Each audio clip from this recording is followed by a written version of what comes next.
সবসময় এরকম করো না। শিওর শিওর ম্যানেজ করে দিতে পারি একটা শর্ত। আবার শর্ত বলো বল। আমাকে সিনেমা দেখাতে নিয়ে যাবে? আচ্ছা নিয়ে যাবো বাবা, ভগবানের বাবার দিব্যি তোমাকে নিয়ে যাবো। এখন চলো তাহলে। ছুঁয়ে দিব্যি করে একদম ছুঁয়ে দিব্যি। চল দেখছি।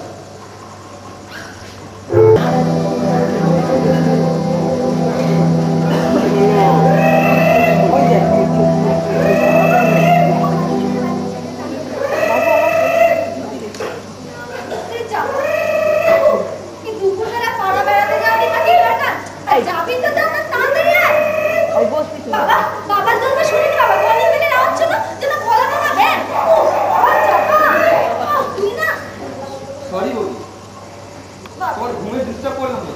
না না আমি ঘুমাইনি। তুমি এসে না কি ব্যাপার? আর কি ইন্টারভিউ দিয়ে দিচ্ছি।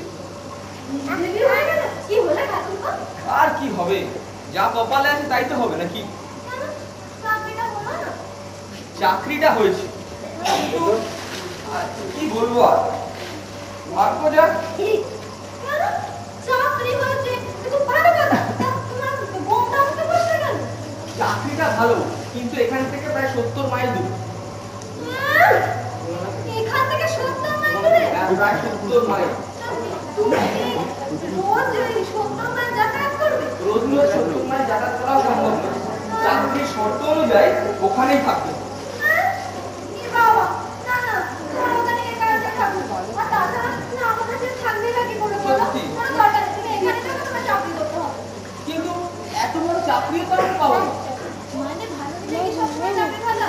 আর চোখ মুখের অবস্থা দেখিয়েছো, কোনো দরকার নেই, তুমি এখানে থাকো, আমাদের সঙ্গে থাকো, চাকরি করা তোমার বড় দরকার। ভালো দাদা কি ছাড়ো দাদা কি হলো? আরে স্বয়ং পচা হাজি, হ্যাঁ তাহলে তো সুখবরটা পাওয়াই হয়ে গেছে। আমি তো একেবারে খাবার দাবার নিয়ে অফিস থেকে ছুটি নিয়ে চলে এলাম। আর আমি ফেস্টিভ মুড। দুজনে মিলে পেঁচার মতো মুখ করে বসে আছো। পেঁচার মতো না থেকে লক্ষ্মী ঠাকুরের মতো মুখ করে বসে আছো। ওদের বোঝা? চাকরির জায়গাটা এখান থেকে প্রায় 70 মাইল দূরে। আরে তাতে কি হয়েছে? কত লোক ওই 100 মাইল দূর থেকে এসে ডেইলি প্যাসেঞ্জারি করে চাকরি করছে।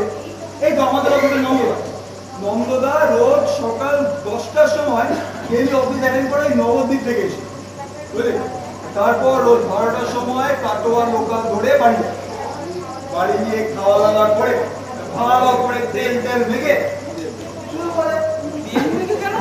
ওই টাইম সেভিং আর কি। খুব ভোরে ট্রেন ধরতে হয় তো, এখন চান করতে করতে চলে যায়। কিন্তু এখানে সে সুযোগ নেই। চাকরিতে হাজিরা সকাল 6টার সময়। আমার এখান থেকে যাতায়াত করা সম্ভব না। এই কথাটা তো আমি আগে ভেবে দেখিনি।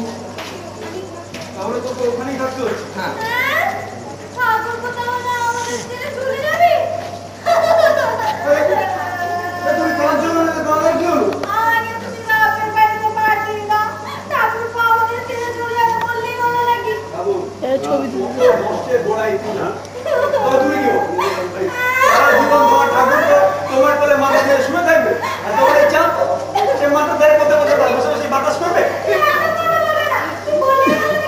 ওরকম ছেড়ে নিয়ে শোনা দিলে অতটা অতটা জায়গা গিয়ে থাকবে কি করে বললেই আরে ওর যে বস সেটা চৌধুরী, আরে আমার খুব চেনা। আর তাদের ওখানে যে ব্যস্ত আছে ডক্টর বুদ্ধ, বুঝলি তো? আরে আমার ক্লাস হয়ে গেল। আরে আমি সব বলে দেবো, কিছু না কিছু একটা ব্যবস্থা হয়ে যাবে। কি বললে না হবে না, ভালো জায়গা কোথাও যাবে না। আমি তোমার হচ্ছে থাকবো করে বলো তো। এই ইউ তোমরা যাও, তোমরা গিয়ে চাকরি চাকরি করো, ভালো মতো বলতে কিছু করতে হবে না। বুদ্ধি পোষা, you are the root of all ঝামেলা। তুমি যদি আমার নিজের ভাই হতে তাই না হতে না, তোমাকে আমি খচ্চর বলে গালি দিতাম। দাদা তুমি তোমার ভাইকে খচ্চর বললে? তারপরে তুমি আমার তোমার এই চাঁদের মতো বন্ধু বললে এখানে ফল ছিল ফল বলতে গেলে আমি খাবারটা চাপাকে দিয়ে আসতাম। যা যা যা যা যা তাড়াতাড়ি যা। ও বৌদি, ও বৌদি গো, আমার রাগ হচ্ছে। তুমি শোনো না, তো দেখো। কালকেই তো চলে যাচ্ছি। চলো দাদা খাওয়া নিয়ে এসে একসঙ্গে খাই। তোমার খিদে